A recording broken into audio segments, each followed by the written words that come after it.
Hey guys, Omar here, and today we're doing a quick little behind the scenes on how we got this photograph. This is my friend Carrie. She's a small business owner, and we collabed. I wanted to do kind of like a commercial shoot, and so we did a fun collab with 3 other business owners, and I'm going to talk more about that in a separate video, showing you more of the gear and also using the Canon EOS R.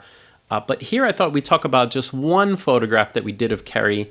That way we can pinpoint what I was thinking at the start of the shoot and some of the challenges of when you're doing a shoot. If you like any part of this video, if you learned anything at all, make sure to give it a thumbs up. It helps. It helps if you just give the thumbs up right now. Just kidding. You have to like it first. So the inspiration for the shoot was sort of a Vanity Fair, elegant night out sort of shoot. And so that I knew for the gear, I definitely wanted a lens that had a very shallow depth of field, sort of like a film look. And luckily, B&H, thank you B&H, hooked us up with the Canon EOS R and the 50mm 1.2. This lens at 1.2 has a very filmic sort of quality. And those of you that like to shoot wide open at 1.2, 1.8, you know what I mean. So we shot at the Gregory Hotel in New York City, a beautiful hotel, great lobby, but the hotel is pretty small. So one of the reasons that I used the 50mm is because there wasn't a lot of space. Sure, 85 is nice and 135 is wonderful, but you don't have a lot of space in some places, so you have to be ready to shoot close. And in this shoot, as you're going to see when we were photographing Carrie, I was very close to her. So to do a full body shot at the 50mm, I didn't have much room. So that's something you have to take into consideration. So the Gregory Hotel had this beautiful bar with these lights hanging down. And in this test shot, you can see I did sort of like a bokeh test. So I always recommend getting your settings of your ambient room first. And also your white balance. What do you want your background to look like? Do you want your background to look very yellow? Do you want your background to be blue? You can do that in camera by changing your white balance. So the first thing I did was I took an exposure shot of the background. And then my flash, since my flash is a different color than those lights back there, I've got to put gels on my flashes, okay? So you have to put the right color of gel. And the gels come in these little strips called CTO gels. You can put like a very light one, a half, a quarter, full. I believe we used 3/4 CTO here because it was very orange. Everything was very orange here. I know I want to shoot at 1.2. Why the heck would you have a 50mm 1.2 and shoot it at f5? It makes no sense. So all my readings begin with 1.2. Shutter speed doesn't really matter so much when you're dealing with flash. I like to keep my shutter speed on the higher side when I shoot flash because I get my subjects to move. And sometimes with flash, if you're down at 80th of a second or 60th of a second, if anyone's moving, you can get what's called ghosting, which is you see a little bit of motion in fingers, in ears. Even though the flash will freeze people, you do get ghosting sometimes.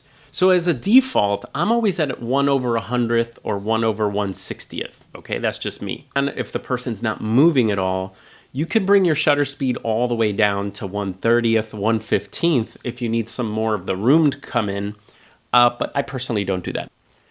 So I'm going to show you Carrie in using the ambient room because some of you might be saying, I don't want to shoot flash. I just want to shoot the ambient. And so this is why you should learn flash, because here is a shot straight out of camera. And if you notice, to get any kind of exposures, this shows you how dark the room is, I'm at 1600 ISO at 1.2 to get an exposure of Carrie.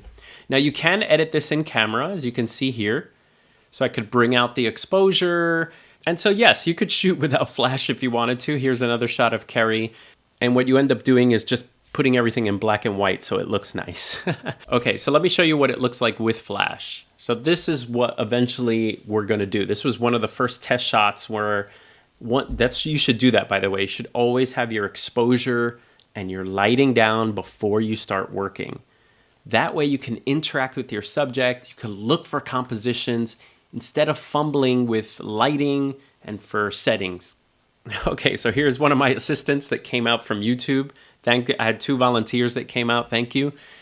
Okay, the first thing I did was I broke out a light meter just to see flash power, just to get a sense of it. Now, you don't need a light meter. You can actually take a test shot, look at the back of your camera, and either judge exposure by looking at the back of your camera, or you can use a histogram. The histogram will be either on the bright side or the dark side. The dark side. Now here, the light meter is saying 2.2 is what the flash is giving us. That means I should fix my camera to 2.2 to get a proper exposure. But what's the problem with that? What aperture did we say we wanted to shoot at? 1.2. We wanted to shoot at 1.2. So we need to figure out how far away we are. So here's 2.2, and there's 1.2. They're a little far away from each other. How far away they are? Well, each of these is a third of a stop. And if you don't understand this kind of stop stuff and these aperture things, you should probably learn it, because it will help you if you learn thirds. You can change your flash power, you can change your aperture, and you can change your ISO by thirds to change what the picture looks like, to change the exposure. The other thing you can do is you can move the light. You can move the light away. That means if you double the distance away, you get a whole stop of less light. If you move it closer, okay, if you move it half the distance, that's a full stop. That's another stop, okay? So you can actually move your light to change the power of the light till you get it where you need it. So this is what I want. I have the background the way I want it, 1.2 buttery soft. It's the right color. Now, the bad thing with moving your light further away is it gets a little bit of a harsher quality. But I knew for this kind of shoot, for Vanity Fair, it was totally okay. If you want softer light, you can bring it in. Now, something else you could do to your speed light if you need less light is you can put little filters on there. You can actually put little filters to block some of the light, and that helps as well. You can see that the light is on her, but we're getting too much of a shadow under her nose. You see that shadow right there? I kind of don't want that.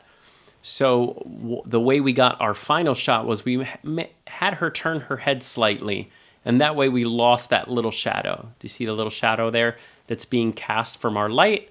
All she does is turn her head one little boom, and it's gone. Okay, so we got to shoot at 50 millimeters. We got to shoot at 1.2. And we got a beautiful shot of Carrie at the bar, perfectly exposed in the background, and the lighting on her looks great. All right, let me know if you guys have any questions. I hope that was helpful. All right, see you guys next time.